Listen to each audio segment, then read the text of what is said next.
Audio की दुनिया में आपका स्वागत है। दूसरे दिन नूरी अपने माँ बाप से रोते हुए कहती है, आरिफ शराब पीता है। शराब के नशे में उसने बताया कि उसका किसी और लड़की के साथ चक्कर है।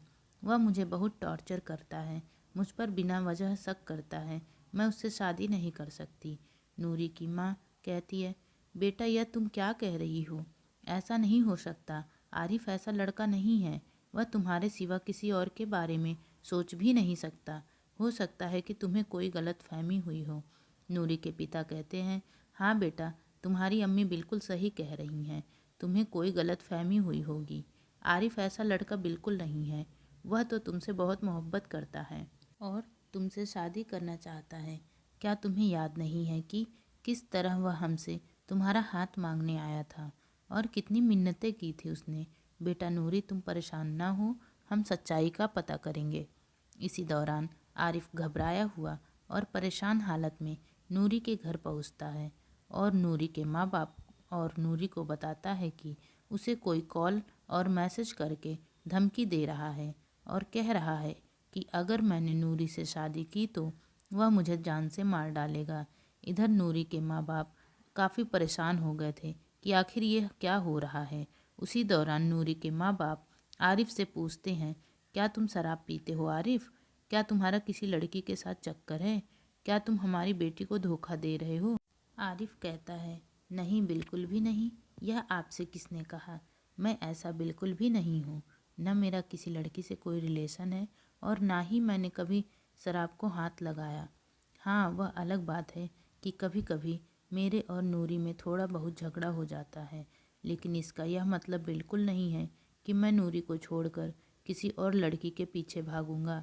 मैंने नूरी से ही मोहब्बत की है और उसी से शादी करूंगा। मुझे लगता है यह मुझे फंसाने की किसी की चाल है। कोई है जो नहीं चाहता है कि मेरी और नूरी की शादी हो, इसलिए मुझे बदनाम करने की साजिश कर रहा है।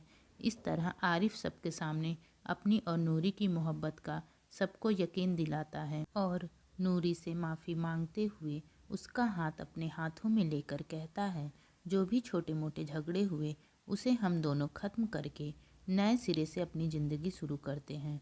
2 महीने बाद हमारी शादी है। हम पुराने गिले शिकवे भूल जाते हैं और अपनी नई और खूबसूरत ज़िंदगी की शुरुआत करते हैं। मैं तुमसे बहुत मोहब्बत करता हूँ नूरी। मैं तुम्हारे बगैर जीने के बारे में सोच भी नहीं सकता। इतना कहते हुए आरिफ की आंखें आंसुओं से भर जाती हैं। उस टाइम नूरी का दिल भी आरिफ की इन बातों से पिघल जाता है और वह पुरानी बातें भूलकर आरिफ के साथ अपनी ज़िंदगी को फिर से शुरू करने के लिए तैयार हो जाती है और आरिफ खुशी खुशी अपने घर चला जाता है। थोड़ी देर के बाद हामिद की कॉल आती है और हामिद नूरी से पूरी बात पूछता है कि उसने जो चाल चली थी वो सफल हुई या नहीं।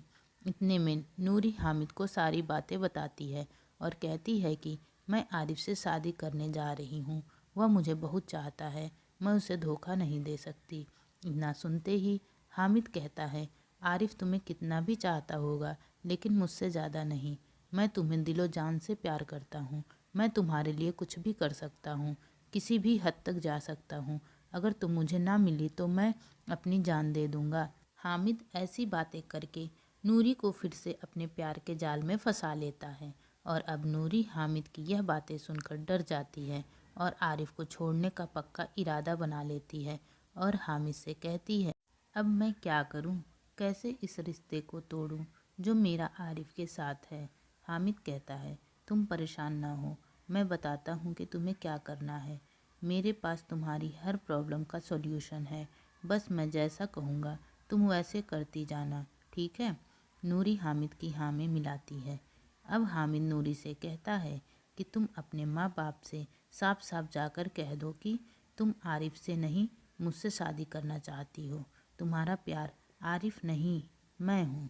नूरी हामिद की ऐसी बातों से पहले तो बहुत डर जाती है, लेकिन बाद में हामिद के बहुत समझाने पर वह उसकी बात मान लेती है और आरिफ से रिश्ता तोड़ने का पूरा मन बना लेती है। Thanks for watching.